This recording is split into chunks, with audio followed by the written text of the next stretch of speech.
လိုင်းလေးတွေဆွဲပြီးထုံးတဲ့စတုံးကိုကြိုက်တဲ့သူရှိလားမင်္ဂလာပါရှင်ဒီနေ့မှာတော့လိုင်းလေးတွေဆွဲပြီးစတုံးလှလှလေးတွေထုံးရအောင်အရင်ဆုံးဘေးစီးကိုနားထိုက်ခွဲထားပြီးတော့စပင်ကိုထိုက်ဖောင်းနေရကနေအထဲကိုနည်းနည်းလေးဖောင်းထားပြီးတော့မှအခုလိုမျိုးစုပြီးတော့တင်လိုက်ပါတယ်လိုင်းလေးတွေဆွဲတဲ့အခါလက်ထိတ်ကလေးနဲ့ပပလေးယူပြီးတော့ကိုလိုချင်တဲ့လောက်လိုင်းကလေးတွေကိုဆွဲတာဖြစ်ပါတယ်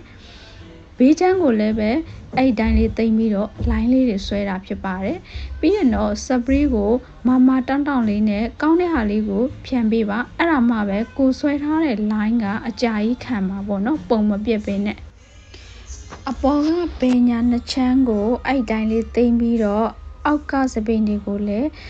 ခုယူပြတဲ့အတိုင်းပဲအလိုက်ကလေးယူသွားတာဖြစ်ပါတယ်လိုင်းလေးတွေကိုလည်းဒီတိုင်းလေးဆွဲမှာပေါ့နော်လက်ထိတ်ကလေးကိုသုံးပြီးတော့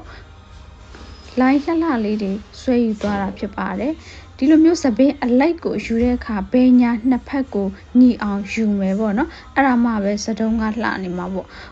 တလိုက်ကကြီးပြီးတော့တလိုက်ကဟိုးအတွင်းကိုဝင်သွားတာမျိုးဆိုလို့ရှိရင်မလှပါဘူးအဲ့ဒါကြောင့်မလို့တတိထားပြီးတော့မှယူပေးပါစတုံးဖြစ်သွားပြီဆိုလို့ရှိရင်တော့တိမ်နေတဲ့နေရာခြိုက်နေတဲ့နေရာကိုပြန်ပြီးတော့ဆွဲရမှာပေါ့နော်လှလှလေးဖြစ်သွားအောင်ပန်းတွေကတော့ချိုးစီမှာကိုယ်တိုင်လုပ်တဲ့ပန်းလေးတွေကို